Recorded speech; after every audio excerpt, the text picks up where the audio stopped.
Bonjour à tous, je m'appelle Julia Ngono. Dans cette chaîne, je parle d'immigration au Canada et d'entrepreneuriat. Aujourd'hui, on va parler d'un sujet très important. C'est un sujet très particulier. Les raisons pour lesquelles tu peux devenir sans papier au Canada. Ça veut dire quelqu'un qui a pris l'avion, qui avait tous ses papiers, peut devenir sans papier au Canada en un laps de temps comme ça. Il ne comprend pas ce qui s'est passé, mais ça arrive. Et avant, moi non plus, je n'y croyais pas, mais ça arrive maintenant de plus en plus de façon régulière. Je vais te dire pourquoi si tu restes jusqu'à la fin de la vidéo. Donc, si tu es nouveau sur ma chaîne, n'hésite pas de t'abonner, de liker, de mettre un bon pouce de like, surtout là, de mettre un bon commentaire, de partager, c'est encourageant. Et active la cloche de notification pour pouvoir avoir accès à toutes les différentes vidéos que je publie tous les jours dans ma chaîne. Merci.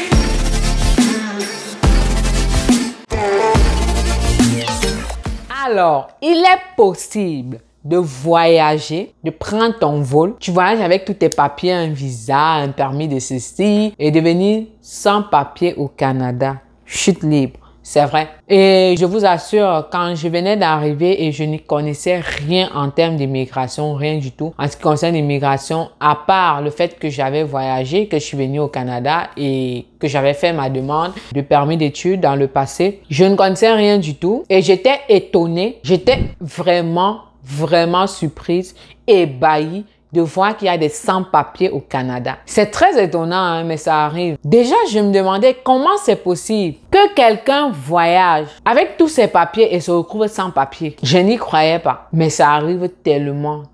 La première des choses que je vais te dire aujourd'hui, c'est que c'est possible de quitter de travailleurs étrangers à sans papier au Canada. Je vais te dire comment ça arrive. Souvent, des étudiants finissent de fréquenter, ils finissent d'étudier, ils obtiennent le diplôme, ils obtiennent ce qu'on appelle le permis de travail post-diplôme. Ils obtiennent cela et ils ne demandent pas directement leur résidence permanente. Qu'est-ce qu'ils font?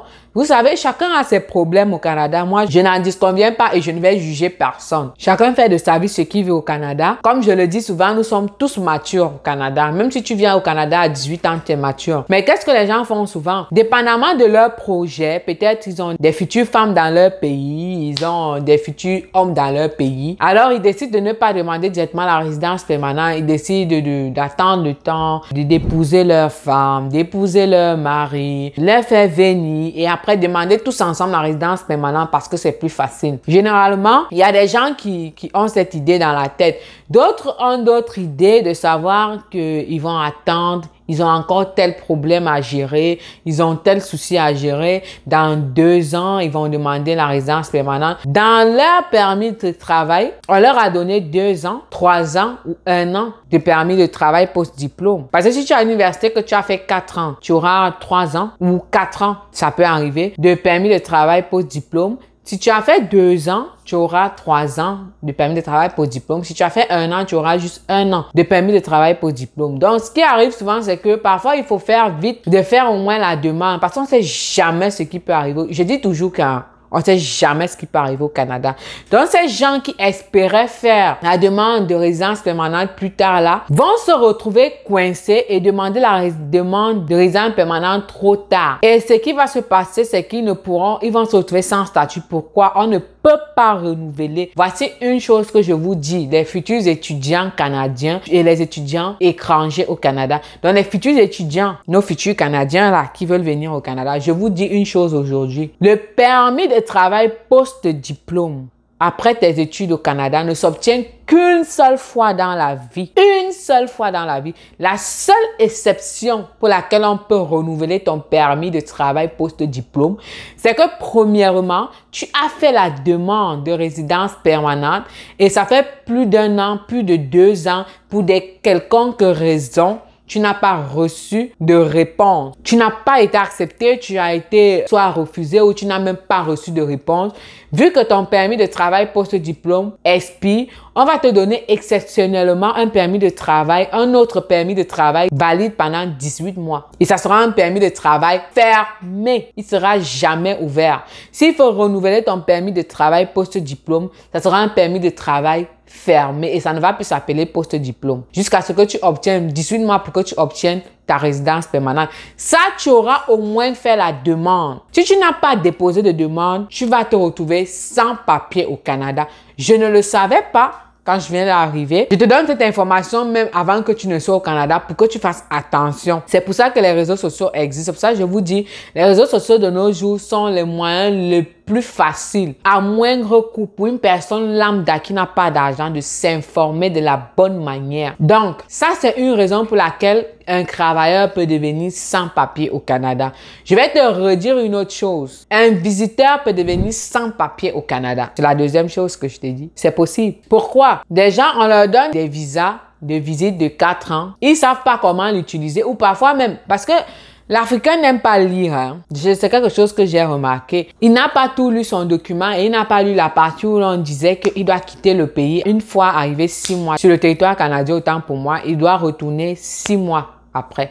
Donc, une fois que tu as mis 6 mois sur le territoire canadien avec un visa visiteur, il faut que tu retournes dans ton pays. Il n'est pas retourné dans son pays, lui. Hein. Il est resté là 7 mois, 8 mois. Son visa n'est plus valide. Automatiquement, c'est annulé. Même si on t'avait donné 10 ans, 20 ans même de visa visiteur, c'est annulé. Tu es un sans-papier. Tout simplement parce que tu n'as pas quitté le territoire canadien 6 mois après ta venue au Canada. Donc, il faut faire très attention à cela. Donc, c'est possible d'obtenir ton visa visiteur, arriver avec tous tes papiers au Canada et de devenir sans-papier au Canada. Dans ces conditions-là. Si tu ne quittes pas le territoire canadien 6 mois après, tu deviens un sans-papier. Maintenant, une troisième chose que je vais vous dire, c'est possible de quitter d'étudiants étrangers à sans-papier au Canada. Ça aussi, beaucoup ne le savent pas, mais c'est possible. Il y a 2 cas de figure qui se posent. Soit tu es un étudiant, on t'a donné 5 ans de validité de permis d'études parce que soit tu viens à l'université et ton programme c'est 5 ans, soit 4 ans parce que tu vas faire un baccalauréat, soit 6 ans, 8 ans, dépendamment si tu vas faire un master et autres. On te donne cette validité-là. La première année, tu ne la réussis même pas. Tu échoues. Deuxième année, tu reprends encore la première année.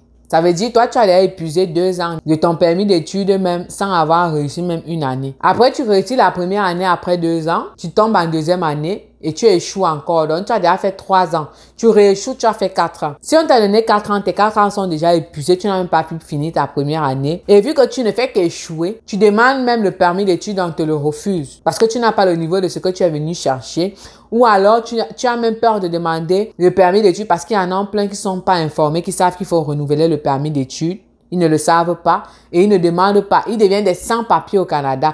Parce que, admettons, ton permis d'études expire. Une fois que c'est expiré, tu peux pas demander un nouveau permis d'études. Je ne sais pas si les gens le savent. Parce que c'est expiré, tu es un sans-papier. Tu demandes sur quelle base? Tu dois demander ton permis, renouveler ton permis d'études avant même la date d'expiration. Parce qu'une fois, si on te dit ton permis d'études expire le 21 juin 2023. Arrivé au 22 juin 2023, tu es un sans-papier. Tu peux plus demander à renouveler ton permis d'études parce que tu es un sans-papier légalement. Ça veut dire que tu aurais dû demander le 19 juin, le 20 ou le 21 juin. Donc, c'est ça en fait. Maintenant, ce qui arrive souvent, c'est que ces échoués-là ont peur ou renouvellent et n'arrivent pas à renouveler, ils deviennent des sans-papiers. Simplement, hein, tu deviens sans-papier comme un rien du tout. Qu'est-ce qu'il faut faire?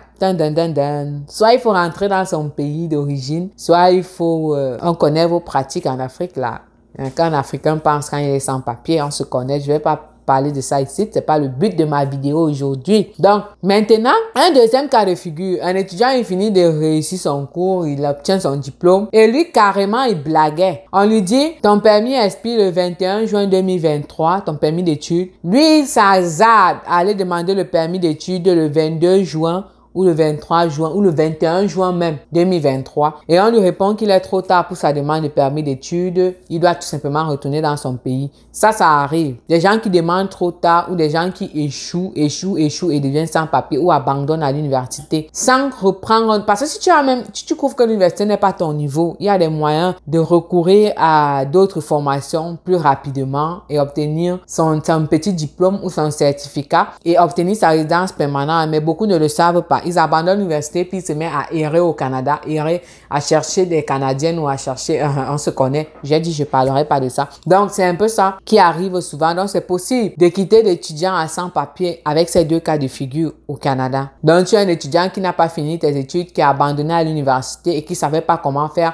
tu te retrouves sans papier. Ou alors tu es un étudiant qui a bien fini ses études, qui a un diplôme mais qui a demandé le permis de travail pour ce diplôme trop tard et qui a été refusé, tu deviens un sans-papier. Ça veut dire que tu peux même plus travailler au Canada. Et je vais vous dire une chose aujourd'hui. La pire malchance que tu peux avoir dans ta vie au Canada, c'est de devenir un sans-papier. Pourquoi? Au Canada, vu qu'on respecte les droits de l'homme, tu ne verras jamais quelqu'un te stopper en route pour te dire montre-moi tes papiers comme en France, des pays comme ça. Non, non, non, non. Tu ne verras jamais cela au Canada. Sauf si tu as fait un cas majeur, un incident majeur, tu as fait un accident avec ta voiture, on te demande même ton permis de tuer, on va pas te demander tes statuts légaux au Canada. Donc au Canada, on respecte tellement les droits de l'homme. Mais ils ont contourné le système de telle sorte que tu ne peux rien faire au Canada sans papier. Déjà, il y a ce qu'on appelle le numéro d'assurance sociale au Canada. C'est ton identité, c'est ta raison de vie, c'est comme ta puce. La puce qu'on dit que vous aurez dans 10 ans là, c'est ta première puce au Canada qui te suit partout, partout. Même pour avoir un loyer, pour être locataire au Canada, il te faut un numéro d'assurance sociale. On va accepter, mais tout ce que tu vas vouloir faire au Canada, il te faut le numéro d'assurance sociale pour trouver du travail, pour obtenir peut-être un permis de conduire, pour t'acheter une voiture, pour t'acheter une maison, pour t'acheter des biens, pour t'acheter un terrain, pour tout ce que tu vas faire. D'abord, la base pour venir, quand tu vas au Canada, pour travailler. Si tu peux même pas travailler, vu que tu n'as pas un numéro d'assurance sociale, tu vas peut-être travailler dans le noir, oui, mais pour avoir un compte bancaire. Parce que pour être crédit, tu vas travailler dans le noir et t'acheter une maison cash sans papier. Tu peux même pas t'acheter une maison sans papier. Il te faut un numéro d'assurance sociale. Donc, tu peux même travailler dans le noir. Tout ce que tu vas faire, c'est envoyer l'argent en Afrique et retourner dans ton pays. Parce que une fois que tu es ici, pour acheter quoi que ce soit, même ne serait-ce qu'une simple voiture, il te faut un numéro d'assurance sociale. Sauf si tu pars acheter ta voiture business, ça veut dire cash. La maison, pour l'avoir un jour dans ta vie, il faut un numéro d'assurance sociale. Donc, tout ce que tu fais au Canada, c'est comme ça qu'ils ont fait le système. Hein. Tu peux pas avoir des cartes de crédit, tu peux avoir des cartes débit, tu peux pas avoir un compte bancaire au Canada sans numéro d'assurance sociale. Donc, c'est comme ça qu'ils ont fait le système, eux. Même pour te soigner, il te faut un numéro d'assurance sociale. Même pour te soigner. Parce que c'est le numéro d'assurance sociale qui va te donner l'assurance Medicare, qui va te donner l'assurance pour pouvoir te soigner la Medicare. Tu ne peux rien faire sans numéro d'assurance sociale. C'est comme ça que le système est fait. Donc, tu es un pli malchanceux sans papier au Canada. Ça, c'est la première des choses. Donc, le dernier conseil que je vais vous donner aujourd'hui, c'est de s'informer. Parce qu'il y a plein qui tombent dans ce système de sans-papier là parce qu'ils ne sont pas informés. Ils ne savent pas qu'ils auraient pu avoir une chance de renouveler un permis d'études, de renouveler un permis de travail s'ils déposaient leur résidence permanente, de faire, en tant que visiteur, de repartir dans leur pays et revenir visiter tranquillement. En fait, mon peuple périt faute de connaissances n'est pas seulement des écritures écrites qui servent dans les Saintes Bibles ou qui servent aux chrétiens. C'est une sagesse de vie. Mon peuple périt faute de connaissances. Il faut s'informer. S'informer, c'est la meilleure chose que tu puisses faire pour éviter de tomber dans certains pièges ou éviter de te tromper C'est pour ça que je dis, même si quelqu'un veut se lancer dans quoi, la preuve, si tu veux travailler, on te demande de passer par des études. Ça veut dire, on t'enseigne, tu te formes. Si tu veux commencer un business, commence par une formation ou un coaching. T'informer, c'est la meilleure chose que tu peux faire dans ta vie pour éviter de tomber dans beaucoup de pièges. Sur ce, moi, j'ai fini ma vidéo. Merci de m'avoir écouté jusqu'à la fin. Si tu es nouveau sur ma chaîne, c'est la première fois que tu me vois, je m'appelle Julian Gono. Je parle d'immigration au Canada et d'entrepreneuriat. N'hésite pas à t'abonner, à activer la cloche de notification pour ne rater aucune vidéo, car j'en publie 4 par semaine, les lundis, les mercredis, les vendredis et les samedis. Mets un commentaire, je vais répondre. Si je peux pas répondre par écrit, je vais répondre en faisant une vidéo. Ne t'inquiète pas, je réponds à tous les commentaires. Donc, sur ce, on se voit à la prochaine vidéo. Merci.